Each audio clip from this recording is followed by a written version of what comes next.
You know, it's hard to believe that we're at this time of year. And some of you know exactly the time of year I'm talking about. Yep, see, some of you are already making faces. I won't call you out, Diane. I won't call you out. Tomorrow, much probably to the dismay of many, many of our young people will go back to school. And those of us who are older, who, you know, put in our years and spend our time in school, we probably remember the feeling that you have when it comes that time to, you know, walk back inside those doors and through those hallways once again. You know, when you think about people and going back to school, there are some people when they go back to school, man, they're happy about going back to school. They love to learn. They love to gain knowledge. They love their teachers. I mean, they love the school cafeteria, the school lunches. I mean, they're just happy about everything, right? And maybe there are a few of our students who perhaps feel that way. Maybe some of our teachers feel that way. You know, then there's the other side of the coin, right? And there's those individuals, when they think about going to school, well, they don't get a happy feeling, right? It's not all butterflies and roses for them because, you know, they dread going back to school because they understand if I go back to school, there's going to be homework and there's going to be lots of reading, right? Pages and pages of reading, sometimes of books that I don't even understand, right? And so they are not really happy about going back to school. Then you got the other group, and that's the group that it's not just happiness for them, it's excitement, right? Like, we are excited to go back to school, not necessarily because of what we're going to learn, right? Not because of the knowledge we might gain, but really it's because if I go back to school, I get to be with my friends. Right, I get to be involved in the school activities. You know, our boys started school this past week, and before they went to their co-op on Thursday, we're asking, you know, what are you looking forward to most this year? You know, and you're expecting, you know, that Dad, I want to be so smart. I want to learn this year. And Caden looks at me and says, I'm just looking forward to being my friends. Like, you know, the last 8 weeks of my life have been torturous because I haven't had my friends. So I'm looking forward to going back and being around friends. And so some people, when they think about going to school, they get excited. Other people, though, they get more what we might call terrified, right? Because if I go back to school, when we go back to school, there's tests that we have to take. There's exams that we have to take. And oh yeah, there's that report card that mom and dad may see, right? And that's a terrifying feeling to think about the fact that, this is about to be my life again, right? So you're happy, you're unhappy, you're excited, you're terrified. And then there's one group, I don't want to leave this group out, because there are some who they just do not care, right? These individuals do not care about going back to school one way or the other. You know what? I'm going to sleep whether I'm at home or I'm going to sleep whether I'm at school. And so be it, right? Going back to school is one of those times in our lives where we have mixed emotions. And for some of us, we maybe feel a lot of these. You know, we can be happy and unhappy at the same time and excited, but also terrified. But when you think about going back to school, one of the things I always think about is the fact that every time you enter the doors of your schools, you're entering and walking around a group of people who may look like you. There's a lot of similarities to the people that you go to school with. But what you soon find out is although those people look like me, those people don't necessarily act like me. And those of us who are older, who tomorrow we're going to go into an office or to our place of work, wherever that might be, and there's going to be a lot of people there who, you know what, they look just like you, but they don't act like you. They're involved in things that you would never be involved in. They participate in those things. They look at those things. They talk about those things. And those are things that me or you as a child of God, we would never involve ourselves with that. You know, when you think about our theme this year is the idea of being a disciple, right? How we want to be a disciple and we want to make other disciples. And I think about, especially for our young people as they enter their schools tomorrow. And as they go back to this place where this idea of being a disciple, I want you to understand, young people, this isn't just a thing for our adults. This isn't just something we put out for those of us who are older. This is for all those of us who have been saved by the blood of Jesus Christ. We all want to be disciples, whether that be in our workplaces or whether that be in our schools. And I understand how difficult it can be. I went to public school my entire life until I went to college, I guess. But I remember how difficult it was, being like on the football team and at times feeling like I was the only one who wanted to do something according to God's will. Like at times I felt like there's 90 people here and I'm the only Christian. Now that wasn't the case, but it sure felt that way a lot of times. Because it's so easy sometimes to find yourself surrounded in this environment where maybe the majority of the people, they don't hold the same views you do. They don't have the same beliefs you have. Maybe they don't even believe religiously the same way that you do, and that can make it difficult. Maybe there are other people, and it's not that they don't believe as you do religiously. They don't believe at all. They're non-believers. And so, hey, that's who they are. And then you got that other group of people, and we might say they're non-believers, but they're really individuals who just want to make the life of Christians miserable because they want to mock us and they want to ridicule us because of our beliefs, right? And so we go back to our schools, we go to our offices, and this is the environment we find ourselves in. And the challenge that you and I have, whether we be young or whether we be older, is how do we live as a disciple of Jesus in the midst of a world, an environment that maybe doesn't care about living as a disciple of Jesus. So what I want to do this morning is give you 3 things to think about, takeaways this morning to help us, not only our young people as they go to school, but our teachers as they enter the schools tomorrow, and all the rest of us as we go to our place of work tomorrow, ways and things that we can do to help us to live out this idea of being a disciple of Jesus. And as we begin this morning, I want you to think first with me about the idea of living differently. If we want to be a disciple of Jesus, then that's going to require me to really live differently than the people around us, right? We've already talked about the fact that there's a lot of people in our schools and in our workplaces who don't believe like we believe, who don't act like we act, who don't live like we live. And so the challenge for us is, hey, I have to live differently. I think about what Jesus said in John chapter 15. We're there in verse 18, a familiar passage probably to some here this morning, where Jesus says there, if the world hates you, know that it hated me first. But what's interesting isn't what Jesus says in verse 18, it's really what Jesus says in verse 19, because as Jesus continues this thought, he says, the world would love you if you were of the world. But because you are not of the world, but I have chosen you out of the world hates you.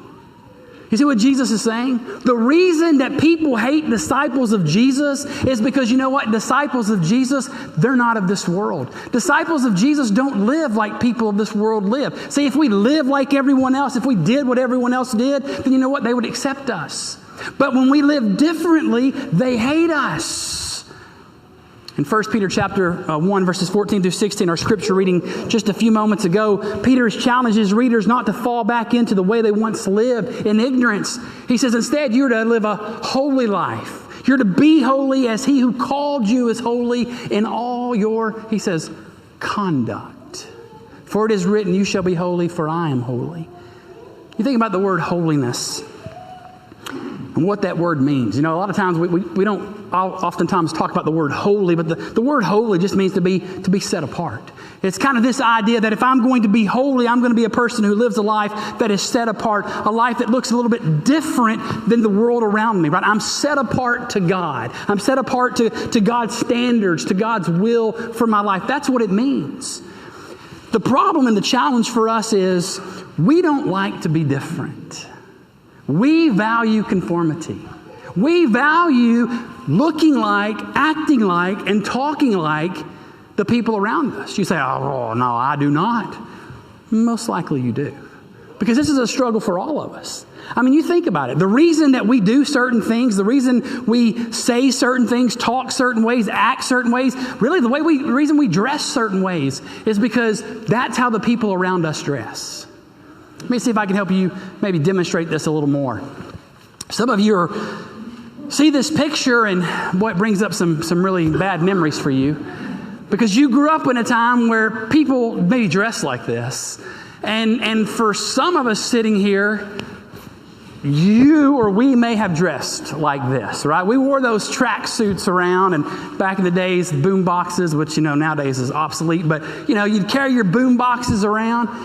I look back on times like this. You think back to kind of how we used to do things, some of the things maybe when you were younger, you used to dress, and some of the things you used to be involved in, and you think, why did I do that? Why did I dress like this? Well, here's why. Not because I enjoyed looking like that. Like, nobody enjoyed wearing that, but we wore that because that's what everyone else was doing. And if only if we just would have been honest, right? If we all would have been honest, we all would have saved ourselves a lot of heartache from having photographs like this. Because we all would understand, I don't want to wear this outfit any more than you want to wear this outfit, but because you're wearing it, I'm going to wear it, right? We like to conform. And the problem with being different, the problem with being set apart and being holy, I think a lot of times is not only do we like to conform, but sometimes we have a misunderstanding about what it means to be holy, what it means to be set apart for God. See, I think that sometimes we have to be careful because maybe we come across as teaching this idea of being different is, if you're a person who's different and really set apart from God, then you don't have friends who are non-Christians. The problem is that goes against everything I read about the Great Commission. I can't influence people I don't talk to and interact with, right? So, but sometimes we kind of talk that way and act like that way. Maybe our young people grow up thinking, well, if I'm really going to be a disciple, I can't have non-Christian friends. Or we think, well, if I'm going to be a disciple, then you know what? You don't laugh. You don't have fun, right? I mean, sometimes people look at me as a preacher and think, boy, he's a preacher. He must, be so boring and never laugh or smile. Like, no, I love to laugh. I love to crack jokes and do all kinds of crazy stuff. But sometimes we come across as, well, if you're going to be holy, you better not laugh. You better not have a good time. If you're going to be holy, if you're going to be set apart, boy, you better not be on that social media stuff like all your non-Christian friends. You better not engage in the things all the other things that your friends are engaging in. Listen, I'm not saying that there are times that we resist engaging in activities that our friends who maybe are non-Christians engage in. There are times I need to not engage because what they're doing is evil. But I want you to understand what it means to be set apart, what it means to be holy. This idea of holy living. It's this idea of, number one, I think differently, right? It's this idea of Colossians chapter 3 where Paul writes there and says, if then you have been raised with Christ, right? You've been crucified with him, buried in the waters of baptism. If then you've been raised with Christ, he says, set your mind on things above where Christ is seated at the right hand of God. Set your mind on things above, not on things of the earth. A disciple of Jesus, a person who lives a holy life, a set apart life, is a person who just thinks differently. I don't think about everything from the earthly perspective, but I'm thinking and living my life in terms of the eternal perspective. And that's kind of what it means to think this way, to think differently than the world. I don't think just about this moment. I think about the moments to come. I think about the world to come. It's this idea of acting differently. Right? The idea of what Paul says in 1 Thessalonians 5:22, where Paul says there, abstain from every form of evil. Right? If I'm going to be set apart, I'm going to be a person who, there are times I'm going to have to act differently because what the people around me at work or at school are involved in are evil things. Or let's just say it this way, sinful things. And as a person who is set apart, who is holy, who is different, I'm going to be a person who doesn't act that way. I'm going to be a person who talks differently. Right? You are around, I imagine most people are around people who use all kinds of different language. And I don't even necessarily mean the bad language the way we sometimes think of it. But you're around people who use their words and their language to tear people down and to hurt people and to talk negatively all day, every day. In Ephesians chapter 4, Paul says, let no corrupting talk come out of your mouth, but only that which is good for building up, as it fits the occasion. Right? The idea of I'm going to be different because I'm going to protect what I say. I'm going to talk differently than everyone else talks. When everyone else is gossiping, that's not how I'm going to talk. I'm not going to talk about someone like that. I'm not going to speak evil of someone else because I've been set apart. The idea of holy living is this idea of loving differently than the world. So the world says love those who love you. Right? You do good and love those who love you and do good to you, but everybody else fair game. Jesus says in John 15 and verse 12, "A new commandment I give you, that you love one another." Well, okay, that's easy to do when you love me. I can love you when you love me. I can treat you well when you treat me well. But Jesus doesn't say, hey, that's how you're to act. Jesus says in Matthew 5, verses 43 and 44, "You've heard that it said, love your neighbor and hate your enemy. But I say, love your enemy and pray for those who persecute you. Pray for those who make life miserable for you." That's the idea of being an individual who is set apart. That's the idea of a person who lives their life different than the world around them. See, I think we have to be careful as we talk about this idea of holy living, because sometimes we create this concept that young people especially, they begin to think, well, I can't do that. I can't be like that. I can't live that way. Well, most of us can't live that way. We have to understand a holy person is just a unique person who takes following Jesus seriously. I take following Jesus seriously. That's why I'm going to speak differently. That's why I'm going to act differently. That's why I'm going to think differently. And ultimately, that's why I'm going to love people differently. Because I take following Jesus very seriously. You want to live as a disciple in your schools. You want to live as a disciple in your workplace. Live differently than the world around you. Number 2, this morning, I would say that you need to live peaceably. Live peaceably. You know, there's a lot of times we find ourselves in situations and circumstances we cannot control. I can't control the circumstances I find myself in most times. I can't control that being around people who maybe talk a certain way and act a certain way. I mean, if that's my job, if that's where I have to go every day, I don't have any more control over them than the next person. Right? I can't control them, but I control how I respond to them. I can control how I interact with them. As we find ourselves living day after day in the midst of a culture that is very much different than us, we have to have this mindset that I'm going to live this peaceable life. You remember the story of Daniel? You go back to the Old Testament, you have the story of Daniel and his friends as they're taken by Nebuchadnezzar into captivity under Babylonian Empire, under Nebuchadnezzar, right? And in chapter 1, as the story of Daniel opens up, you know, we learn that Daniel has been required by the king to eat his food and drink his wine. You get to the end part, around verse 8 there of Daniel chapter 1, and the Bible says that Daniel resolved in his heart. He purposed in his heart that he would not defile himself with the king's food. You see, he understood that, hey, that king's food, perhaps it was unclean, perhaps it had been sacrificed to these false gods and false idols. I don't want to eat that and defile myself.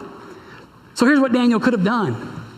Daniel could have gotten up and Daniel could have said, I'm not eating that. That's not what I do. Daniel could have thrown a fit. He could have acted all kinds of different ways against the king. But you know what's interesting? You look at Daniel chapter 1, you look at verse 8. And the Bible says, Daniel resolved and purposed in his heart that he would not defile himself with the king's food. So he asked the chief eunuch to not make him defile himself. I read about that interaction as you continue reading there and you kind of see the outcome of what happens with the story of Daniel. It's so interesting to me, the picture that is painted of the demeanor of Daniel.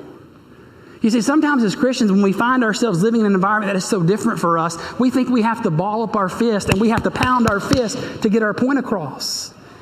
And friends, we have to be careful about that. We have to be careful how we come across those who are different. Now, I'm not saying we accept what please understand that. But I'm saying we have to be very careful how we come across. Stan Mikito was a hockey player. I don't know if any of you are hockey players. Or not maybe players, but hockey fans, I guess is the right way to say it. But he played for the Chicago Blackhawks back in the 1960s all the way up to 1980. For 22 seasons, he played for the Chicago Blackhawks. He won a few different Stanley Cups, which is the championship for the National Hockey League. He led the league in scoring 4 different times. 2 times in a row, he won the 3 highest awards a hockey player could win in the same season. He was named just a few years ago as one of the 100 greatest NHL players of all time. This man's a legend in the sport of hockey. But the interesting thing about him is if you go back and you watch interviews, people that talk about Stan in his early days, they talk about the fact that when he first came on the scene, he was real rough. In fact, he spent more time in the penalty box than he did on the ice rink because he just wanted to rough everybody up. He wanted to start all these fights. And all that changed a few years into his career when he got home from a road trip and his wife began to tell him about a conversation she had with his daughter, where his daughter was watching, and every time she looked, it seemed on the television, she would see Daddy sitting on the opposite side of the ice from his teammates, all by himself in a penalty box, while everybody else was over there and everybody else was playing the game of hockey. And so she asked her dad this question when he got home from this road trip. She said, "Daddy, how will you ever score any goals if you're always in the penalty box?" From the mouth of babes. Because from that moment on, Stan decided he needed to change his actions on the court. And it's kind of interesting because within the next couple of seasons, that's when he won the highest honor, one of the highest honors being the sportsmanship award, the most sportsmanlike person on the ice. Kind of ironic that this guy who was known as this dirty player, pretty hardcore player, changed. But the point she makes is very valuable. How can you expect to accomplish your goal? How can you expect to do too good if you always find yourself in the penalty box? How can we as Christians expect to really impact our culture if we're always in the penalty box? Because every time we speak, people think, boy, they speak hatred. They speak evil. We have to be careful about how we come across with those who are different. Because my guess is the majority of you are going to work tomorrow with people who are different. And so when you find yourself in that environment, don't go in just looking to pick a fight with those people who are different. Right? You're living differently. You're trying to set an example, but be careful about your interaction. Colossians chapter 3 talks about the idea of putting on the new man. And Paul says there that when we put on that new man, we're putting on a man that has a compassionate heart. We're putting on a man that is a kind individual, kindness, meekness, humility, patience, forbearance, he says. That's what we're supposed to put on and embark as the new person in Christ. And when I go into the workplace or when I go into my schools tomorrow, and there are people who are different than me, when they look at me, they need to know I don't stand where they stand. They need to know I live my life differently. They need to know I don't approve of what you are doing and how you're living. They need to know that. But they also need to know that I'm very careful in how I interact with them. That I want to live a peaceable life, that ultimately I want to do what Jesus said in Matthew 7, verse 12. I want to treat people the way I want people to treat me. Right? That's how I want to interact with people. If I want people to listen to me when I study the Bible with them, I have to be willing to listen to them when they talk about the Bible. Right? I can't just, well, that's wrong. It may be wrong. But there's an attitude you have to have. Paul said it this way in Ephesians chapter 4 and verse 15. Speak the truth in love. Always be people who live peaceable life. You want to be a disciple, live differently. You want to be a disciple, be a person who lives peaceably. But then number 3, be a person who lives productively. And here's what I mean by that. If you were to ask most people, what's your purpose? We would list off this long list of things that we would consider to be our purpose in life. But you want to know what your ultimate purpose is? You want to know why God created you? In Isaiah 43 and verse 7, the Bible tells us, Isaiah says that God created us for His glory. That's why God created us. God created us for His glory. That's why Paul would say in 1 Corinthians chapter 10 and verse 31, so whether you eat or drink or whatever you do all to the glory of God. As I go through life, as I go to my workplace, as I go to school, as a student, as a teacher, as an employee, as an athlete, as a band member, whatever I'm involved in, everything I do in life, I do it for the glory of God. That's what it's about. I want to live my life in such a way that people don't look at my good works and see me, but they look at the way I live and they see Jesus. There's somebody who's different. There's somebody who's peaceable. There's somebody who's really living their life not for themselves, but they're living their life for something greater, for something more important. There's a lot of ways that you can live your life to glorify God, but when I think about, being in the office, or I think about going back to school especially, I think two things in particular. Number one, I think about the idea of your reputation. Guard your reputation. A lot of times we forget how valuable our reputation is. I've always heard it takes a lifetime to build a reputation, but it only takes a moment to destroy it. Because we as humans typically think about the bad, right? We typically focus on the bad things and the worst things that people do. They could have years of doing good, but we get all bent out of shape over that one thing, and that's how we define them. That's how we remember them. That's how we remember one of Jesus' own, right? Doubting Thomas. Boy, Thomas did a lot of good. Boy, he doubted, right? He's that reputation, right? That's how he's remembered by us today. In Proverbs chapter 22 and verse 1, the wise man said, a good name is to be chosen rather than great riches. Think about all the money in the world, right? And then young people, you go to school, you get an education, you go to college, right? You strive for money, right? We strive to pad our pocketbooks. The wise man says, even more important than having all the riches in the world is having a good reputation. It's having a reputation that people respect. It's having a reputation of being, for us, as being known as a disciple of Jesus Christ. That's how we want to live. Guard your reputation is the first thing I would say. And then number two, I want to go back to our theme. You want to glorify God? Produce fruit. Right? John 15 and verse 8, what's it say? By this my Father is glorified, that you do what? It's right here on the signs. That you bear much fruit and so prove to be my disciples. My obligation as a disciple of Jesus is to make more disciples. Your obligation as a disciple of Jesus is exactly the same. To make other disciples, to bear much fruit.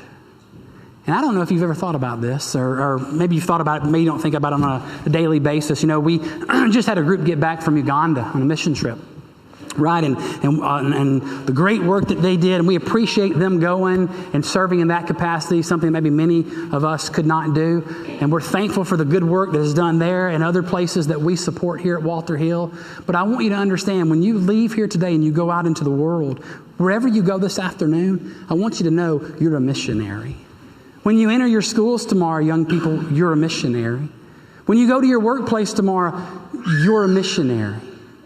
Right? Everywhere we go, we are little missionaries for Christ, right? We're disciples for Christ. And you know what Paul said in Romans chapter 10? You know what? We want people to obey the gospel. We want people to come to a knowledge of truth. We want people to believe. But you know what he said? How will people believe if they have not heard? And how will people hear without a preacher? Or without someone teaching them? Romans chapter 10 and verse number 14. Our responsibility, and one of the ways that we can glorify God, is not only to be a light and to live differently and to guard our reputation, but it's ultimately to produce fruit. It's good that we live good lives. It's good that maybe people can't say bad things about you. That means you're living that's good. But God also wants you to produce fruit. He wants spiritual reproduction to come from your life and from mine. That's what we're called to do. So as we enter the schools tomorrow, as we enter our offices tomorrow, as we enter places this afternoon, be a light. Be the missionary that you've been called to be. Be the disciple that you've been called to be.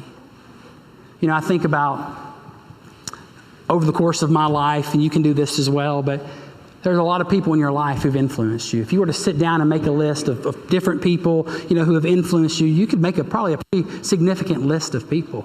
And some of those people, you immediately think about, oh yeah, that person influenced me in this way. But others, you may not realize their influence in the moment. You may not even realize the influence they had on you in their lifetime. But somewhere along the way, you may realize the influence of this person had this influence on me. And man, I never even realized that until now, stopping to think about it. And that's what I want us to think about as we enter school and our offices and everywhere we go. Friends, we don't know the impact we may be having on someone. In your mind, you may not be impacting anybody. You may think, I'm just kind of being me. But you know what? That impact is either good or bad. And the people around you may reflect on their life one day and they may say, hey, I remember this guy, Justin. And I don't remember much about him. I just remember his first name, and he's really odd in a lot of ways, but he had an impact on me in this way. And I may go to my grave never knowing the impact that I had. But you have that impact because you're a light. You can have that impact because you're striving to live as a disciple of Jesus. And that's my challenge for our students. And that's my challenge for all of us as we go into our workplaces this week. Let's live as disciples of Jesus by living differently, by living productively, and by living peaceably with those we come in contact with. Maybe you're here this morning, maybe you're not a disciple of Jesus. Maybe you've never confessed your faith in him. Maybe you've never submitted to his will and been buried in the waters of baptism. The waters are ready. We want to assist you with that today. If you need to obey the gospel of Christ, I urge you to do that. But I know many of you here today, maybe you have obeyed the gospel, but maybe you haven't been living as a disciple of Christ. Maybe you need the prayers of our church this morning. We want to pray with you. We want to pray for you. We're going to have a shepherd down front if we can assist you. May all of us leave here today honestly saying, you know what, today I'm a disciple of Jesus and I'm going to live as a disciple of Jesus. If we can help you in any way this morning, won't you come while we stand and while we sing?